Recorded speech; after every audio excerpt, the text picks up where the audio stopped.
भगवान ने देखा तो भगवान नरसिंह का क्रोध जाने लगा। प्रहलाद जी को उठा करके भगवान ने अपनी गोद में बिठाया और मानो भगवान की आंखों से अश्रुपात होने लगे और कहा कि बोले प्रभु प्यारे प्रिय कोमल तिहारे अंग, असुर ने मारे मम नाम एक गाने में, गिरते गिराय पुनि जल में डुबायो हाय, अग्नि में जलायो कमी राखी ना सताने में, पुर से लगाय प्रभु लिपटाय कहें बार बार, करुणा स्वरूप लगे करुणा दिखाने, मंजुल मुखार बिंदु चूमि चूमि कहें प्रभु, क्षमा करो पुत्र मोहि देर भैयाने, क्षमा करो पुत्र मोहि देर भई आने। आज भगवान अपने भक्त से ही क्षमा मांग रहे हैं कि पुत्र मुझे लगता है कि मेरे आने में बहुत विलंब हो गया है, कितना तुमको कष्ट उठाना पड़ा मेरे एक नाम गाने के पीछे। प्रहलाद जी ने भगवान की 42 श्लोकों से स्तुति किया। भगवान ने वरदान दिया प्रहलाद जी को कि आप एक मनवंतर तक राज्य का सुख भोगिए। इस प्रकार परीक्षित जी को सुखदेव जी ने कहा ये बताओ कि भगवान समदर्शी है कि नहीं है। अरे हिरण्याकश्यप दुष्ट था, उसको मार दिया तो भक्त प्रहलाद की रक्षा भी तो भगवान ने कर लिया, तो भगवान तो समदर्शी ही हुए। सुखदेव जी से परीक्षित जी कहते हैं प्रभु आपने कहा कि एक मनवंतर तक राज्य करे, तो आखिर मनवंतर क्या होता है? तब सुखदेव जी ने कहा एक मनवंतर का मतलब होता है कि जब 72 बार यह चारों युग बीत जाएं, कलयुग, द्वापर, त्रेता और सतयुग, ये चारों युग जब 72 बार बीतते हैं तब जाकर के एक मनवंतर होता है।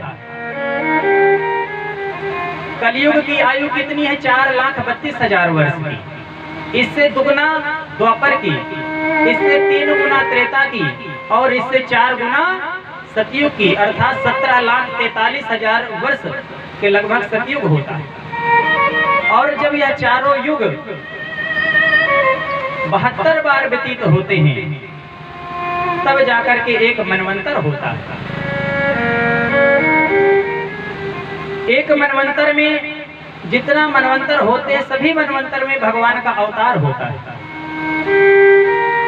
सुखदेव जी ने कहा एक बार एक चाक्षुष मनवंतर था। चाक्षुष मनवंतर में भगवान ने गज को ग्राह से बचाया था। इस समय जो मनवंतर चल रहा है आपको उसका नाम पता है?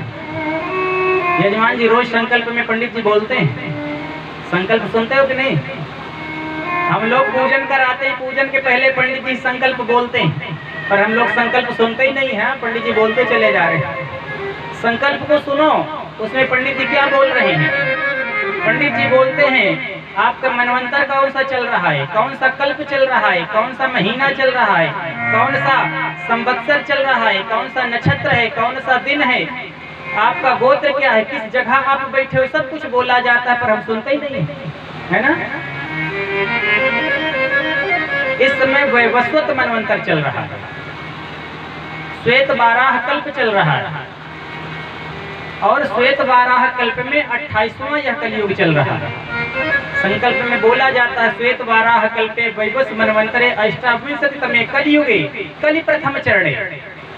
फिर उसमें कलयुग चल रहा है, कलयुग का ये पहला चरण चल रहा है, इसलिए हमें संकल्प भी सुनना चाहिए।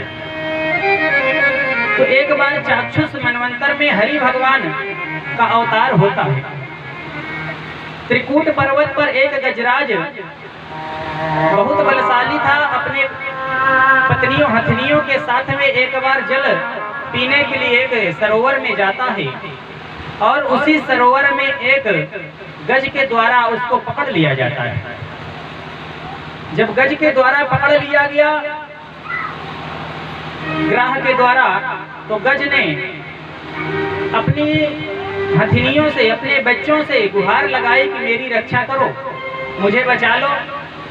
पर वह ग्राह इतना बलशाली था कि वह हाथी को गहरे पानी की ओर ही खींचता जा रहा है।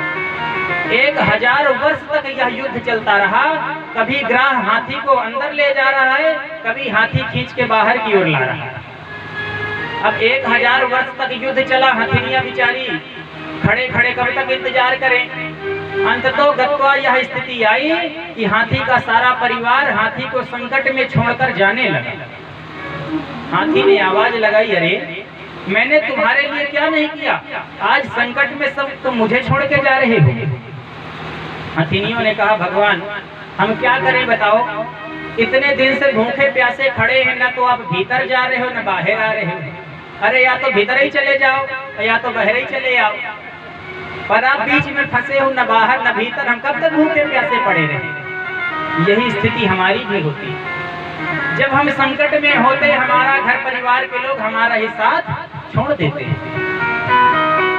आज हाथी को बैराग्य हो गया, समझ में आ गया कि प्रीतम जान लियो मन माही। अपने मन में आज हाथी ने जान लिया कि अपने सुख से ही जग बांधे और को काहू को नाही। इस संसार में हर व्यक्ति अपने सुख के लिए आपसे जुड़ता है, आपके सुख के लिए नहीं जुड़ता।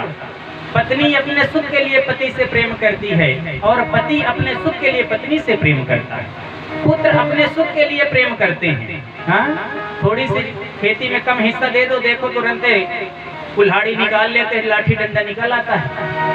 क्यों? क्योंकि वो समझ रहा है कि मेरे सुख में कमी हो रही है, उसे अपने सुख के कारण आपसे प्रेम है। तो हाथी समझ गया कि अब मुझे बचाने वाला इस संसार में कोई नहीं। अंत तो गत्वा हाथी ने पुकार लगाई भगवान से कि हे प्रभु, एक कमल का फूल लिया और पकड़ियो हाथी बनी वारी, नहीं तो डूब जाएंगे। पकड़ लो हाथी बनी वारी, नहीं तो डूब जाएंगे। हमारा कुछ न बिगड़ेगा, जय हो। हमारा कुछ